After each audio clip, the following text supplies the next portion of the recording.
এই মুহূর্তে সবার বার্তা নিউজ ফেসবুক পেজে মুর্শিদাবাদ জেলার সাগরদিঘি ব্লকের গোবর্ধনডাঙ্গা অঞ্চলে চপেরপুর এলাকায় আবারও ভিন রাজ্যে পাড়ি দিয়েছিল রুজি রোজগারের টানে এ বাংলার তরুণ যুবকরা। মমিজুল শেখ বছর 33-এর, তিনি দীর্ঘ 4 মাস আগে হায়দ্রাবাদের সেকান্দারবাদ এলাকায় পাঠানচর নামক এলাকায় তিনি রাজমিস্ত্রি কাজ করতেন। পরিবারকে কথা দিয়েছিল তিনি সামনে খুশির পরব, আর পরবে তিনি বাড়ি আসতেন। আর আসা হলো না মমিজুল শেখের বাড়ি। তার নিথর দেহ একেবারে পড়ে আছে হায়দ্রাবাদের সিকান্দারবাদ এলাকায়। পরিবারের একমাত্র উপার্জনকারী মমিজুল শেখ, তিনি রাজমিস্ত্রি কাজের সঙ্গে দীর্ঘদিন থেকে হায়দ্রাবাদে যুক্ত ছিল। তার পরিবারে রয়েছে 2 কন্যা সন্তান, একজনের 5 বছর, একজনের 9 বছর বয়স। একেবারে মমিজুল শেখের মা, তিনি বিধবা, বাড়িতে বৃদ্ধ মা আছে। ছোট অবস্থায় মমিজুল শেখ বাবাকে হারিয়েছে, তার বৃদ্ধ মা বাড়িতে আছে। মমিজুল শেখ রুজি রোজগারের টানে এ বাংলার একাধিক পরিযায়ী শ্রমিকরা ভিন রাজ্যে পাড়ি দিচ্ছে, আর সেইখানে কেউ ফিরছে হাসি মুখে, কেউ ফিরছে নিথর দেহ, তার ডেড বডি লাশে। আপনারা সেই চিত্র সরাসরি দেখতে পাচ্ছেন সবার বার্তা নিউজ ফেসবুক পেজে। কিভাবে জানতে পারলেন কখন মারা গিয়েছে?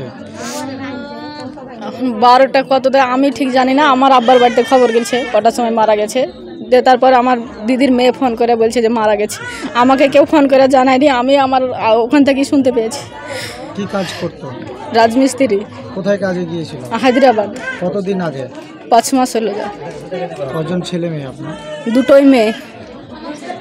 কি নাম আপনার? টেসমা বিবি। যে মারা গেছে তার নাম কি? মমিজুল শেখ। কে হয় আপনার? আমার স্বামী। কখন মারা গেছে কিভাবে জানতে পারলেন? আমি বাড়িতে ছিলাম, ভাত খাওয়া দাওয়ার পরে 12:30 এরকম টাইম। রাত্রে না দিনে? দিনের বেলায়। আজকে হঠাৎ খবর পাচ্ছি যে এরকম আপনার জামাই মারা গেছে। তাড়াতাড়ি দৌড়ে মেয়ের কাছে এসে হাজির হয়েছি, এসে দেখছি সত্যিকারই মরা। কি কাজ করতো জামাই? রাজমিস্ত্রি। কিভাবে পড়ে গিয়েছিল ছাদ থেকে? এখন লোকের মুখে শুনছি ছাদ থেকে পড়ে গেছে। ও কোথায় কাজে গিয়েছিল? হায়দ্রাবাদ বলছে। কতদিন হলো যাওয়া? 5 মাস হয়ে গেছে। কি কাজ করতো? রাজমিস্ত্রি। কি নাম আপনার? আমার নাম কাউসার আলী। আপনার কে হয়? আমার জামাই। কখন মারা গেল, কিভাবে মারা গেল, কি কাজ করতো ওখানে? স্থানীয় মেম্বার আছে, আমরা জিজ্ঞেস করব। ও দীর্ঘদিন ধরে রাজমিস্ত্রি কাজ করতো, রাজমিস্ত্রি কাজের সঙ্গে যুক্ত ছিল। এই যে গত 4 মাস হলো যাওয়া। তারপরে 12টার সময় আমাকে একজন ফোন করে বলল, বা ফেসবুকে ছবি সহ দিয়েছে যে মমিজুল মারা গেছে। আমাদেরই জিপিতে একজন কাজ করে, ভিআরপিতে, উনি ফেসবুকে আমাকে ছেড়ল। তারপর আমি ওটা দেখলাম, দেখার পর আমিও 2-4 জনকে সাগরদিঘি ব্লকে ওই খবরটা পৌঁছে দিলাম। কেন এ বাংলায় কাজ নাই? বাংলায় কাজ থাকলে কি আর সেখানে যেত নাকি? কাজ আছে, সেরকম কাজ নেই হয়তো, সেই কারণে বাইরে যেতে হচ্ছে তাদেরকে।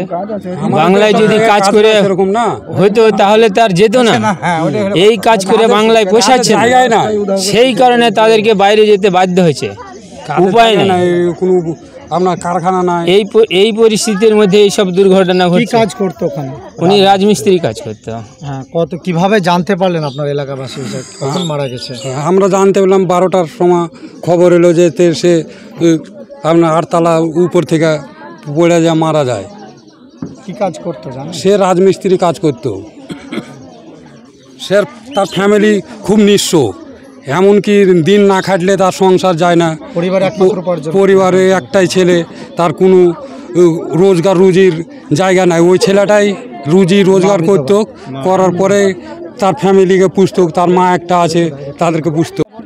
কখন জানতে পারলেন দাদা মারা গেছে?